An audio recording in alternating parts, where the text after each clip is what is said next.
Today's body cam footage captures a heated confrontation between police officers, security personnel, and a vocal First Amendment activist. Right from the beginning, the activist makes one thing clear. He believes the people involved have a constitutional right to remain where they are and protest. But here's the big question. Was he correctly asserting his rights, or were officers and security personnel legally enforcing restrictions on the property? As we break down this encounter, we'll examine the arguments being made, the tactics used by both sides, and whether the legal claims hold up under scrutiny. No!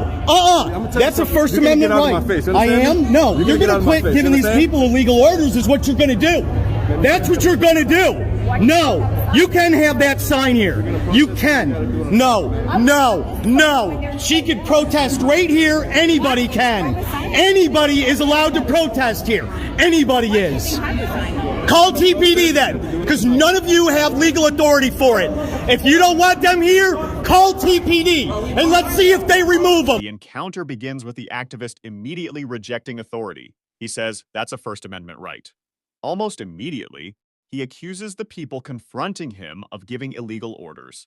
The central argument here is straightforward. He believes people have the constitutional right to protest in that location. He repeatedly tells officers and security personnel they lack the authority to remove protesters. One interesting tactic he's using is shifting the burden of proof. Instead of explaining why he's right, he repeatedly asks them to justify their actions legally.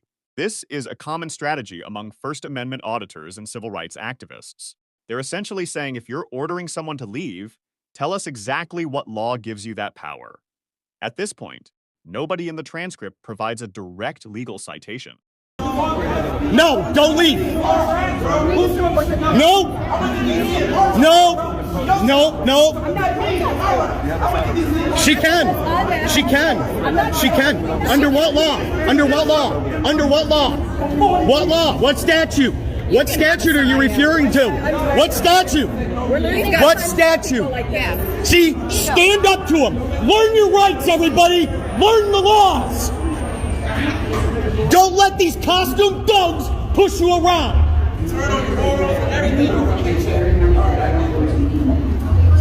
That's right. I told you. I got you. I'm not afraid of them. The activist then says, call TPD. He's essentially inviting the police to settle the dispute. His argument is that if local law enforcement believes the protesters are breaking the law, they can take action. Otherwise, he believes the orders being given are illegitimate.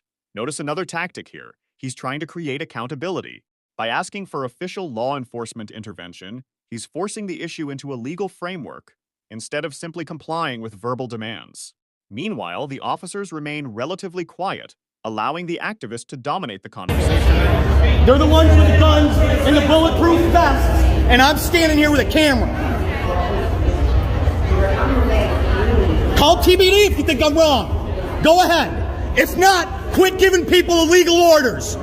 Quit violating the Constitution.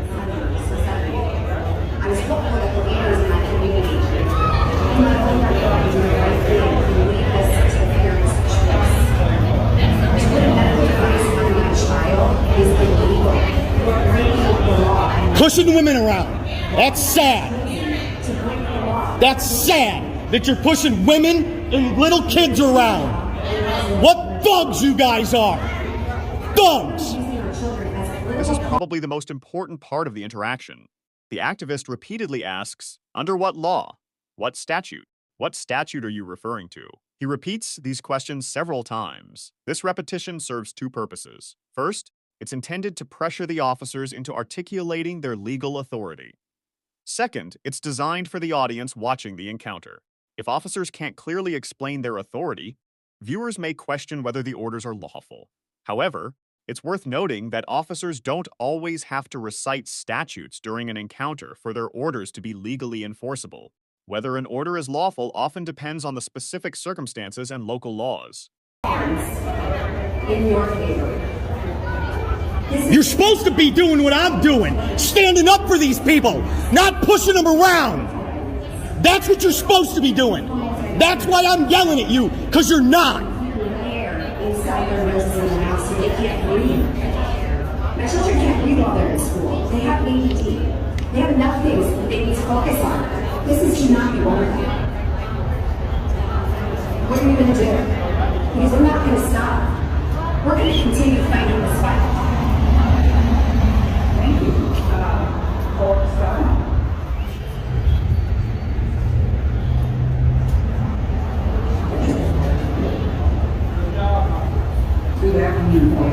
Don't worry, bro. The feeling's mutual. Just stand there and mean mug me all day long. I don't care. I really don't. The activist then changes his audience. Instead of speaking directly to the officers, he addresses everyone watching. He says, "Learn your rights, everybody. Learn the laws." This is a significant moment. The interaction becomes less about resolving the immediate dispute and more about public education and activism. He's attempting to empower bystanders to question authority and understand their constitutional protections. Whether people agree with his message or not, he's clearly trying to influence public perception. The language becomes much stronger. He calls the officers costumey thugs. He points out that they're armed while he's only holding a camera. He accuses them of violating the Constitution. These statements increase the emotional intensity of the encounter. From a tactical standpoint, insults rarely help de-escalate a situation. However, activists often use provocative language to challenge authority and draw attention to what they believe are abuses of power. Meanwhile, the officers continue exercising restraint by not engaging in a verbal argument. That decision likely prevents the situation from escalating further. The activist then makes another accusation. He says, "Quit pushing women around." He also mentions little children. This changes the focus of the confrontation. Instead of simply debating constitutional rights, he's now framing the officer's actions as morally wrong. This is another persuasive strategy. By highlighting vulnerable individuals, he's appealing to public sympathy. Without additional video context, it's difficult to determine exactly what physical interactions prompted these comments, but the accusation itself raises the emotional stakes significantly. The activist calls the officers thugs. Then he says something very revealing. "You're supposed to be doing what I'm doing, standing up for these people." This statement helps explain his motivation. He sees himself as a defender of civil liberties. From his perspective, officers should be protecting citizens' rights rather than restricting them.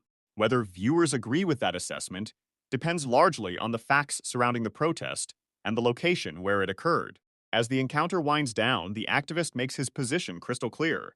"What are you going to do? We're not going to stop. We're going to continue fighting this fight." This shows that the encounter isn't just about one incident. He views it as part of a larger movement. Activists often use these moments to reinforce commitment to their cause and encourage others to remain engaged. The officers, meanwhile, avoid escalating the confrontation despite the repeated verbal challenges. The final exchange is relatively simple. The activist tells an officer the feeling's mutual. He says, "Stand there and mean mug me all day long. I don't care." At this stage, the confrontation has become symbolic. Neither side appears willing to concede. The key takeaways from this body cam are, first, constitutional rights were the central issue being argued. Second, the activist consistently demanded that authority be backed by specific legal justification. Third, the encounter shows two very different approaches to public safety and civil liberties. The activist relied on public pressure, constitutional arguments, and persistent questioning. The officers relied largely on maintaining their position without engaging in a prolonged debate. Perhaps the biggest lesson from this footage is that understanding your rights and understanding the limits of those rights is essential. Constitutional protections like free speech and peaceful protest are fundamental, but how those rights apply can depend on factors, such as whether the property is public or private, local regulations, and the specific circumstances of the event. In the end, this body cam isn't just about one confrontation. It's about the ongoing tension between individual liberties and the authority of tasked with maintaining order, a balance that continues to generate debate across the country. What do you think? Was the activist correctly defending constitutional rights, or were the officers and security personnel acting within their legal authority? Share your thoughts below, and let's discuss the facts of the case.